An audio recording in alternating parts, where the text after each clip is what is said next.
Ang nakaraan.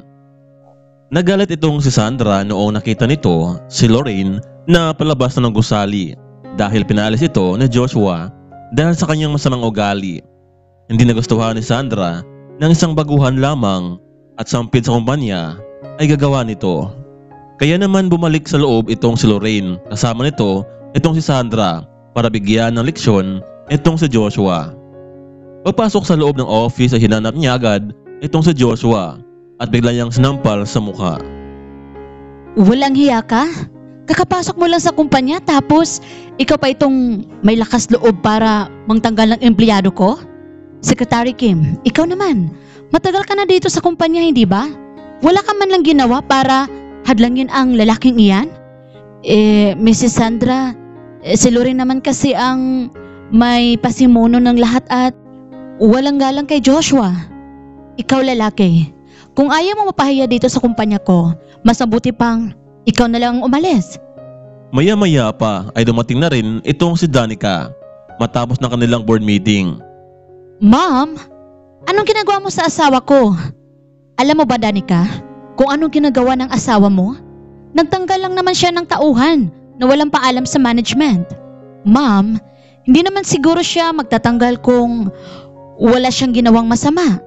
Danica, may ginawa man siya o wala siyang karapatan para magtanggal dahil sampid lang siya dito. Ma'am, makinig ka. Ginawa ko siyang manager. Lahat ng desisyon na makakabuti sa kumpanya ay pwede niyang gawin. Ma'am, sorry pero ikaw ang walang karapatan dito dahil sa akin pinasa ni Daddy ang responsibilidad. Kahit na, Danica, ina mo pa rin ako at may karapatan din ako sa kumpanyang ito. Ma'am, pwede ba umalis na kayo kung hindi naman kayo nakakatulong? Sige, pagbigyan ko yang si Lorraine pero kung sa susunod at meron na naman siyang ginawang hindi maganda, sorry na lang siya. Sige, aalis na ako. Pero ito lang sasabihin ko sa iyo, Danica. Hanggang ngayon, naghihintay pa rin si Mr. Facundo sa iyo. Kailan mo ba ma-realize na hindi kayo bagay sa lalaking iyan? Tuluyan na ngang umalis itong si Sandra. Honey, paano kung totoo ang sinabi ni mami mo na hindi ko kayang malagaan ang posisyon ko? Han, binigay ko sa iyo ang pwesto na yan kasi may tiwala ako sa iyo. Kaya ang mabuti mong gawin ay pag-aralan mo ng mabuti ang lahat. Tutulungan naman kita. Maghapon tinuruan ni Danica ang kanyang asawa at hindi naman nasayang ang kanyang panahon dito. Sabi ko naman sa iyo, honey. Madali lang naman, hindi ba? At kapag wala ako, nariyan naman si Secretary Kim para tumulong sa iyo. So, tara na, bukas na ulit.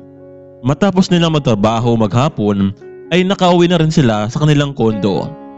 Matapos nilang kumain, ay natulog na rin sila ngunit sa magkahiwalay na kwarto. Habang kasagsagan ng pagtulog nitong si Joshua, ay may biglang tumawag sa kanya. Hello? Sino to? Joshua, ako to. Yung landlady sa apartment mo. 3 buwan ka nang hindi nakakabayad. Nako, Miss Chinchin. Pasensya ka na. Sobrang busy ko talaga ngayong mga buwan na to eh. Hayaan mo, bukas magbabayad na ako. Siguraduhin mo lang, Joshua, ha? Marami nang naghahanap sa apartment na matirhan. At kapag hindi ka magbabayad ngayong linggo, nako, mapipilitan akong iligpit ang mga gamit mo. Sige, Miss Chinchin. Bukas mismo, pupunta ako sa apartment ko. Sige, Joshua. Maghihintay ako sa'yo. Kinabukasan sabay bumangon itong sina Danica at Joshua. Good morning, Han. Oh, Joshua. Ang aga mo namang gumising. Oo, Han.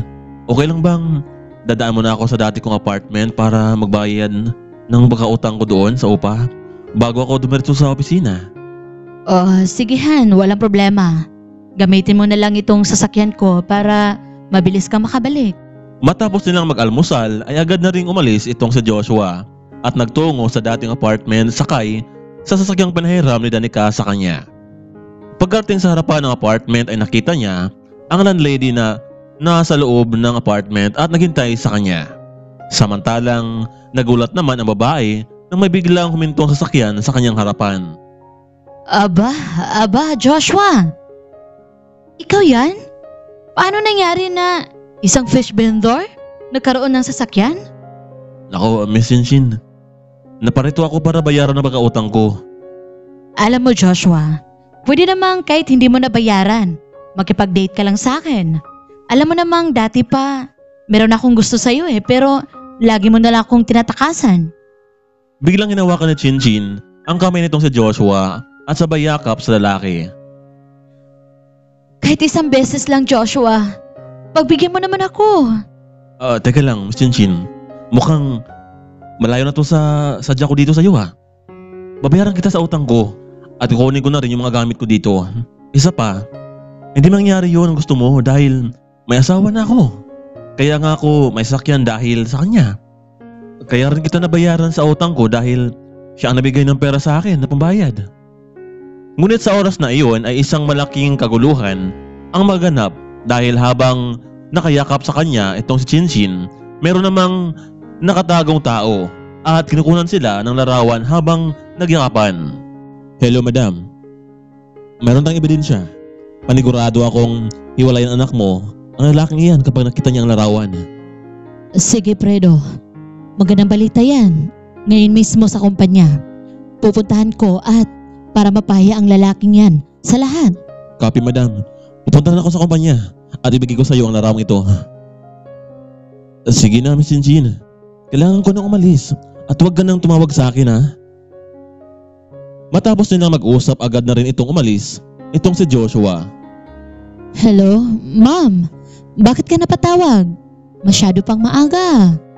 Danica, meron akong sorpresa sa'yo at sinisigurado kong hindi mo ito matatanggap. Lalo na at tungkol sa asawa mo.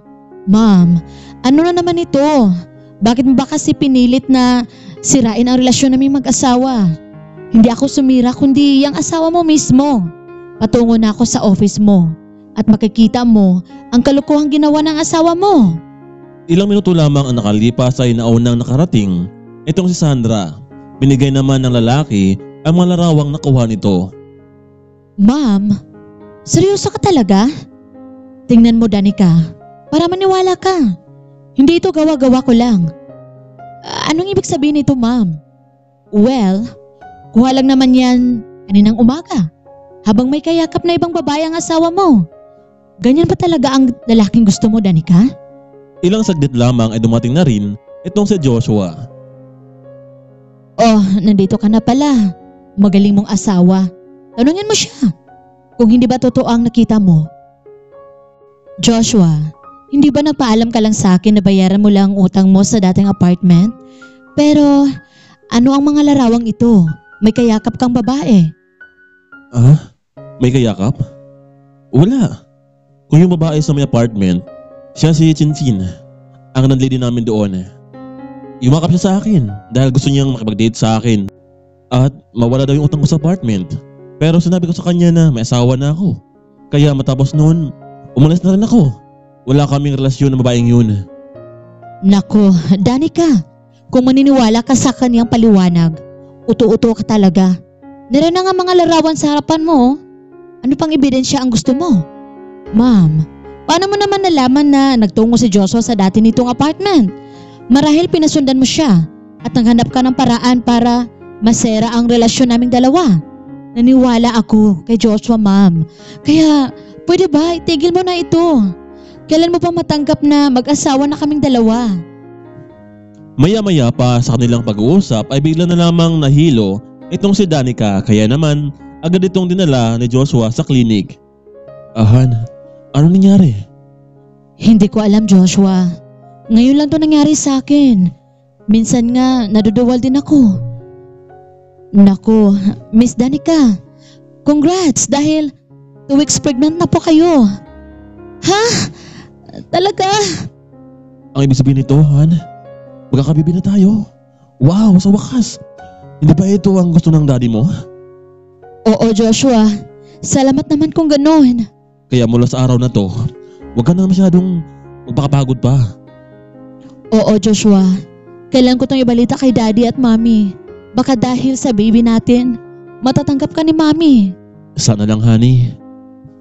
Hello dad, mom. Gusto namin kayong makausap na dalawa.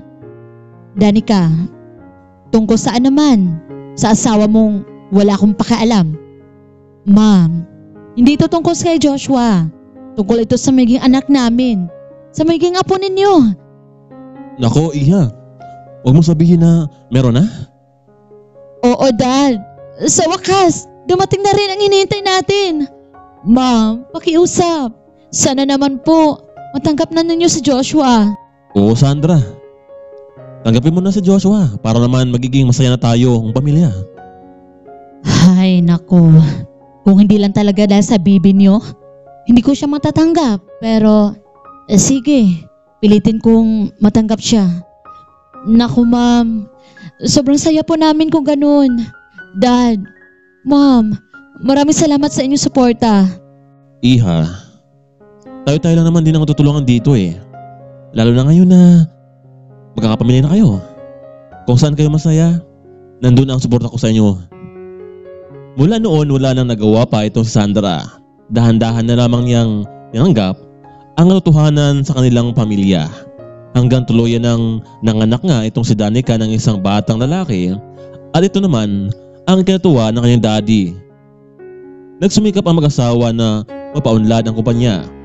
Lalo na ngayon na isang batang lalaki ang kanilang tagapagmana. Hanggang dito lamang muna, kaibigan. Maraming salamat sa walang sawang pagsuporta ninyo sa ating munting channel. Sa sulok ng mundo ay lagi po tayo mag-iingat. Maraming salamat at paalam.